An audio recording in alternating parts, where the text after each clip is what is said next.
Hello விவஸ், மகாநதியின் பிரமும் Kaveri கிட்ட தேவையில்லாத பிரச்சனை பண்ணிட்டு இருக்காங்க. அதனால விஜய் வந்து சண்டை போறாங்க. என்ன வெண்ணிலா இப்படியெல்லாம் நடந்துக்கிற?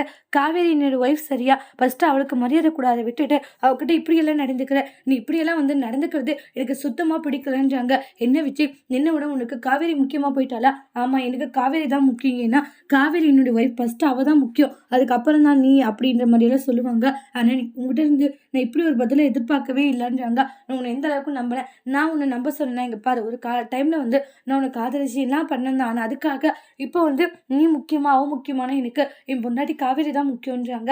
அதனால் ஃபஸ்ட்டு எப்படி இருக்கணுமோ அப்படி இரு, அடுத்தவங்களை வந்து இது மாதிரி கெடுக்கணும்னு நினைக்காதன்னுவாங்க. ப்ளீஸ் போதும் நிப்பாட்டு. என்ன விஜய் இப்படி எல்லாம் பேசிட்டு இருக்க? எல்லாத்துக்கும் காரணம் நீ தான் வெண்ணிலா. நீ ஒழுங்காக இருந்தால் நான் இப்படி பேச போகிறேன்றாங்க. போனால் போதும், எதுவும் பேசக்கூடாதுன்னு நினச்சேன். ஆனால் நீ ரொம்ப ஓவராக தான் போயிட்டு இருக்கன்றாங்க. உனக்கே கொஞ்சமாச்சு நியாயமாக இருக்கா? ஏன் இப்படி நடந்துக்கிறா அப்படின்னு சொல்லிட்டு வெண்ணிலாவை பயங்கரமாக திட்டிடுறாங்க விஜய். விஜய் இது மாதிரி திட்டுறதே வெண்ணிலாவுக்கு ரொம்ப கஷ்டமா இருக்கு. விஜய் எப்போ என்ன இது மாதிரி சொன்னதில்லை, ஆனால் இப்போ இப்படி என்ன பேசுறானே அப்படின்ட்டு பயங்கரமா ஃபீல் பண்றாங்க. அதோட இந்த ப்ரோமோவை முடிச்சிருக்காங்க. இனி வரக்கூடிய எபிசோட்ல என்ன மாதிரி ஒரு டோஸ்ட் வர போகுதுன்ட்டு வெயிட் பண்ணி பார்க்கலாம். தேங்க்யூ.